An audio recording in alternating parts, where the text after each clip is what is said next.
There is a plan then for him to eliminate Raila. And there's nothing you are going to do. The president must address. You are using the instruments of power.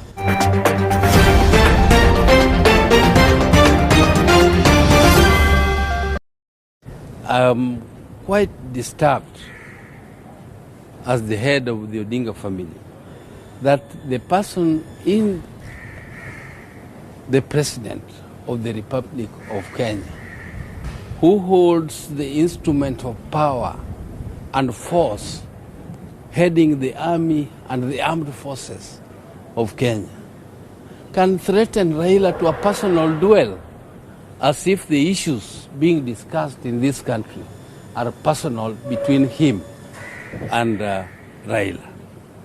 I want to tell the president that whether he went in legally or illegally, he is the president of Kenya holding the instruments of power. And when Raila is demonstrating in accordance with the Constitution of Kenya, which he fought for, and the Kenyan people fought for, and he is demonstrating together with the rest of the Kenyans, raising issues of concern to the livelihood of Kenyans, and then you threaten Raila to a personal duel. What does that mean? Because last Monday, when there was demonstration, I did not see you. You were not there personally. Raila was there personally, demonstrating as a Kenyan. Now, do you want to also tell me that you want to wage a counter demonstration against Raila? Or you want to use the police force, which is paid for by the Kenyan people, to protect their lives? And Raila is one of those Kenyans who also need that protection, because he is also a taxpayer like everybody else. And it is quite a matter of concern that a president who will not go out in the demonstrations invites an individual Kenyan who has no arms, who has not been given power to own any arms, who comes out with his hand, and then you throw tear gas, which is bought by his taxpayers' money, you throw water cannons, and you call that personal duel. How can that be a personal duel when you are using the instruments of power, not to protect people, but to prevent people?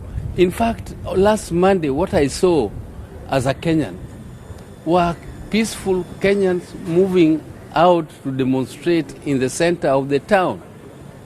And I also saw them moving without weapons, peacefully. And then the police come and provoke the wananchi by throwing tear gas, throwing water cannons at them. And then now the president appears to have run out of his head. He appears to be annoyed. He appears to be emotional. I thought he was going for development missions in Kisii and going to tell people what he wants to do for them. Now, instead of concentrating on the development agenda which he went for there, Raila becomes the subject. I think this is something which is of concern to us, because the president is challenging Raila to a personal duel, which is deadly, because it appears there is a plan then for him to eliminate Raila. If Raila has committed an offense as a Kenyan, let the president charge him. Let him be taken to a court of law and let us know which offense Raila has committed against the Constitution or against the laws of Kenya. And we shall be satisfied with that, but not to a personal duel, because this thing is not personal. Raila has no personal issue with President Ruto. There is nothing personal between them. In fact, they are friends. These issues which are being raised is what the president must address. And if he doesn't want to address them, Raila will continue to expose it, because he is leading the opposition. He's leading the opposition, and it is on behalf of the people of Kenya who are suffering. I also want to make a comment about the Deputy President, Rigathi Gachagua. Rigathi Gachagua, you are the Deputy President of Kenya. You are not the Deputy President of Mount Kenya. You are not the Deputy President of a certain region.